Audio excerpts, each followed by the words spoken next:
Assalamualaikum warahmatullahi wabarakatuh. Sebelumnya, perkenalkan nama saya Yulia Dwi Hapsari dari Prodi Pendidikan Pancasila dan Kewarganegaraan. Di sini saya akan membuat video dengan mata kuliah globalisasi dengan tema globalisasi pendidikan tinggi. Langsung saja, internasionalisasi dan liberalisasi pendidikan tinggi. Isu pendidikan tinggi tidak lagi berada pada ranah nasional, melainkan sudah meluas melewati batas-batas negara transnasional atau bahkan menjadi isu global. Hal ini terlihat dari munculnya konsep transnasional, yaitu pendidikan yang lembaga penyelenggaraannya berada di negara berbeda dengan peserta didiknya. Organisasi internasional seperti UNESCO, World Bank, dan WOT melalui GATS ikut mendorong proses ini dalam memasukkan pendidikan tinggi ke dalam sektor jasa yang dapat diperdagangkan secara internasional. Liberalisasi pendidikan tinggi kemudian memperkuat keterlibatan pihak swasta dan mekanisme pasar dalam penyelenggaraan pendidikan perguruan tinggi melalui bersaing secara global untuk meningkatkan kualitas, reputasi, serta akreditas internasional yang melahirkan konsep World Class University. Fokusnya adalah meningkatkan mutu, penelitian, kualitas tenaga pengajar, fasilitas, tata kelola, dan sumber perdanaan agar mampu bersaing di tingkat internasional. Ada kritik liberalisasi pendidikan tinggi. Kritik terhadap liberalisasi pendidikan tinggi muncul karena pendidikan dianggap sebagai hak dasar setiap warga negara, bukan sekedar barang atau jasa yang diperjualbelikan. Banyak pihak menilai bahwa kritik pendidikan diserahkan pada mekanisme pasar. Biaya kuliah menjadi semakin mahal sehingga akses masyarakat kelas menengah dan bawah menjadi terbatas. Akibatnya, pendidikan tinggi berisiko hanya dinikmati oleh kelompok yang memiliki ekonomi. Selain itu, liberalisasi juga dinilai dapat mengurangi peran pemerintah dalam aturan pendidikan. Campur tangan lembaga swasta yang semakin besar seringkali lebih menekankan keuntungan dan daya saing daripada fungsi sosial pendidikan. Di Indonesia, kritik ini pernah terlihat pada penolakan terhadap Undang-Undang Badan Hukum Pendidikan atau BHP yang akibatnya dibatalkan karena dianggap membuka jalan bagi komersialisasi pendidikan tinggi. Ada ancaman terhadap pendidikan publik. GATS sebagai bagian dari WOT sering dianggap dapat menjadi ancaman terhadap pendidikan publik karena lebih menekankan nilai ekonomi dan persaingan bebas daripada nilai sosial pendidikan. Banyak pihak khawatir pendidikan diperlakukan sebagai sektor jasa yang bisa diperjualbelikan antar negara, sehingga fungsi utamanya sebagai hak masyarakat menjadi berkurang. Kritik ini muncul karena sistem perdagangan bebas dinilai lebih menguntungkan negara maju dan pihak yang memiliki keuntungan ekonomi besar, sementara akses pendidikan bagi masyarakat luas, terutama kelompok kurang mampu, dapat semakin terhambat nih. Di sisi lain, terdapat pandangan bahwa GATS sebenarnya tidak secara langsung menghilangkan hak pemerintah untuk mengatur pendidikan publik.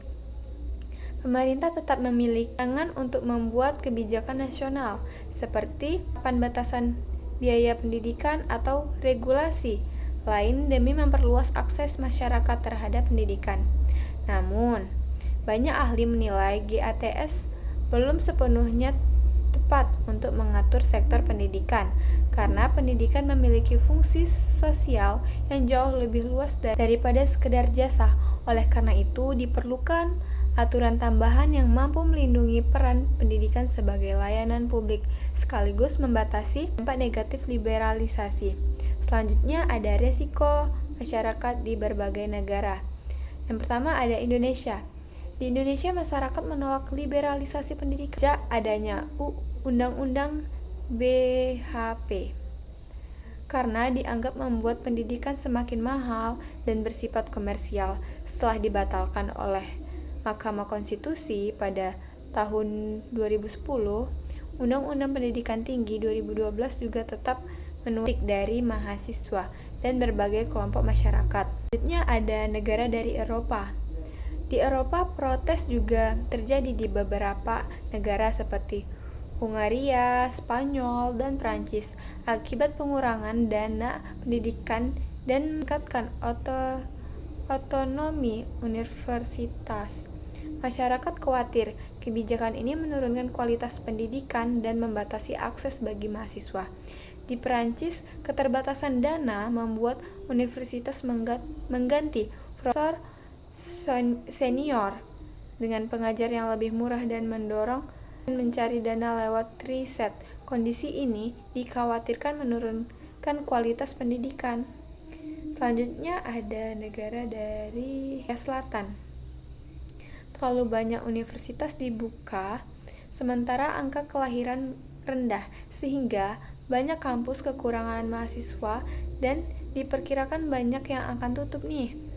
Pemerintah memberi otonomi dan penerapan sistem pasar agar lebih kompetitif.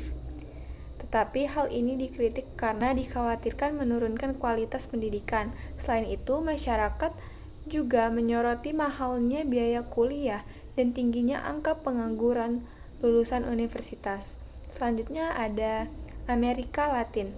Liberalisasi pendidikan tinggi banyak dikritik karena pendidikan swasta dinilai mahal dan kualitasnya rendah. Hal ini memicu akan protes besar mahasiswa di berbagai negara seperti Argentina, Brazil, Kolombia, Meksiko, yang menuntut akses pendidikan publik yang kualitas dan terjangkau. Terakhir ada signifikasi isu liberalisasi pendidikan tinggi.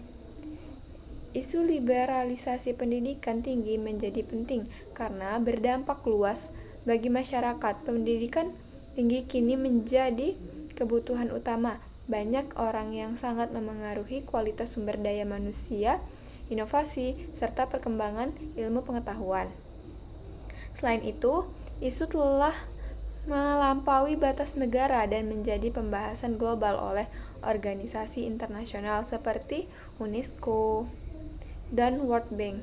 Hal ini menjangkau bahwa pendidikan tinggi bukan lagi persoalan nasional, tetapi isu internasional yang membutuhkan kerjasama banyak negara. Isu ini jadi penting karena bersifat jangka panjang dan terus diperdebatkan. Untuk berfokus pada peran pemerintah dan swasta, biaya pendidikan yang semakin mahal, kualitas pendidikan, serta mobilitas mahasiswa dan dosen antar negara yang dapat membawa manfaat tetapi juga resiko seperti drain. Yang dapat saya sampaikan, kurangnya saya mohon maaf. Wassalamualaikum warahmatullahi wabarakatuh.